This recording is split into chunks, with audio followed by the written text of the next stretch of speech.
Ladies and gentlemen, the autopsy report is out. Albert Ojwang was murdered. The doctors have confirmed the following, which leaves no doubt that the innocent Kenyan died in the hands of his abductors. Head injured, neck struggled,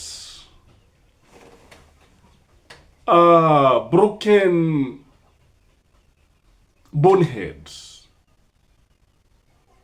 bleeding brains, blood all over, and bruises all over. And this puts into doubt any other theory other than that of a man who was brutally murdered in the hands of the police while at police central station. Ladies and gentlemen, the country is weeping. The nation is crying. The nation is mourning, ladies and gentlemen. For how long are we going to lose young people simply because of a tweet, simply because of a short message, simply because of a criticism? Where is the justice system? In this video, I want us to look at what was transpiring in Parliament, because none other than Joe Nyoto put it candidly. And after that, I'll just state 3 points. Before that, watch Joe Nyoto take on this at the Senate today. And so I abide by your rules, Mr. Speaker. So, Mr. Speaker, this statement raised by Senator Eddie Oketch is a matter of national importance. And Mr. Speaker, it becomes even more grievous because the complainant is the Deputy Inspector General of the Police, and that is Lagarde, who, Mr. Speaker, has been reported to be perpetrating violation of human rights, Mr. Speaker. And there is no reason why Mr. Ojwang was transported all the way from Migori to Nairobi just for a matter that was supposed to be civil and not criminal.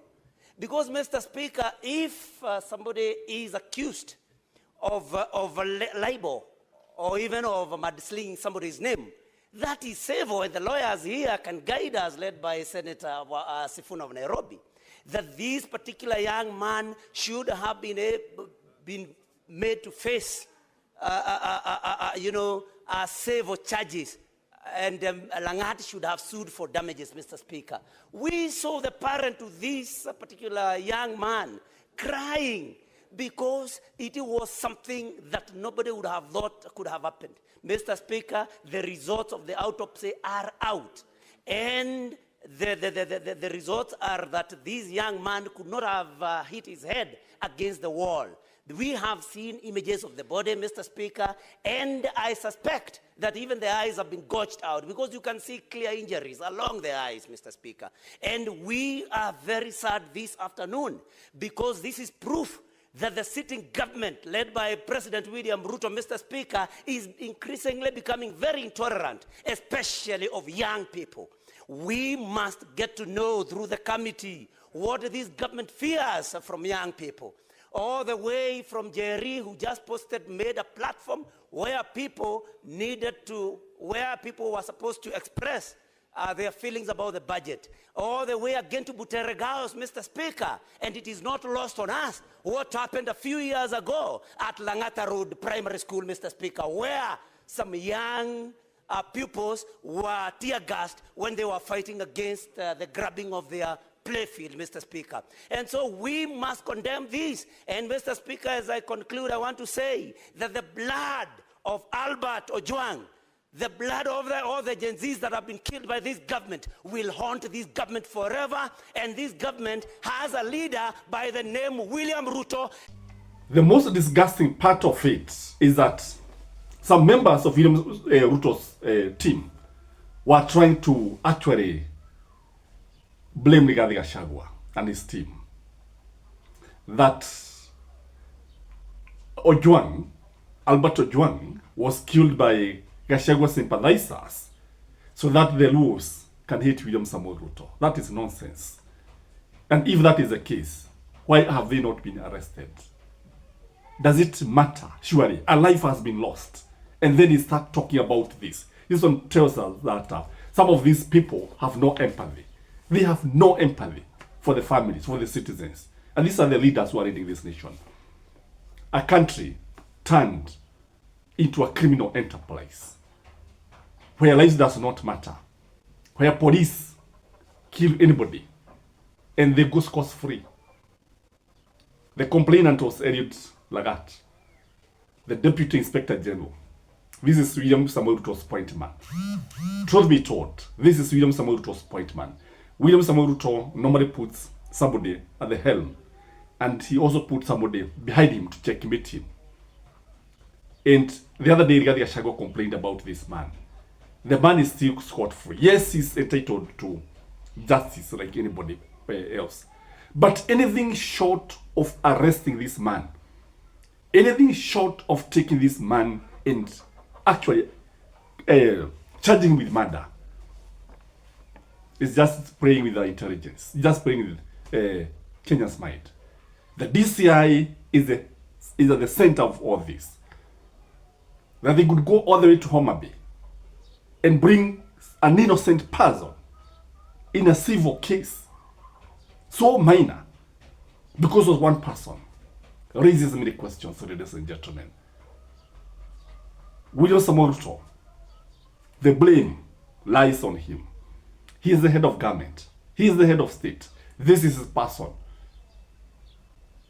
And in a case like this, the government should resign, if you ask me. In a situation like this, the government has no business leading Kenyans because it cannot protect the lives of Kenyans. For how long are we going to lose young people? For how long? And why? Why should they continue dying? That's a question that we need to ask ourselves. Ladies and gentlemen, again, I'm also blaming Raila Amolo Odinga. When you signed that MOU with William Samoei Ruto, you said one of the terms was that you are going to end abduction. Abduction will be a thing of the past. It is happening. It is happening. And you are dancing on the grace of your supporters. You are dancing on the grace of the Gen Z. This is unacceptable, ladies and gentlemen. I want you to just write something. Condemn this government in the strongest term possible. Condemn these people who are actually allowing this kind of situation in our country. This is not the country that Moi Kibaki left. Moi Kibaki would be accused by anybody. You not even bother. Moi Kibaki alisema you wachana nao. He could not be distracted by such kind of nonsense. I don't know what you think, but it's very, very painful to see a son burying, and to see the father burying the son. In times of war, sons are supposed to bury their fathers. But in times of peace, it is the son who should bury their fathers. Is the country at war? That's the question that we need to ask. Because fathers should not bury their sons. So painful to bury your own son. Have a blessed evening.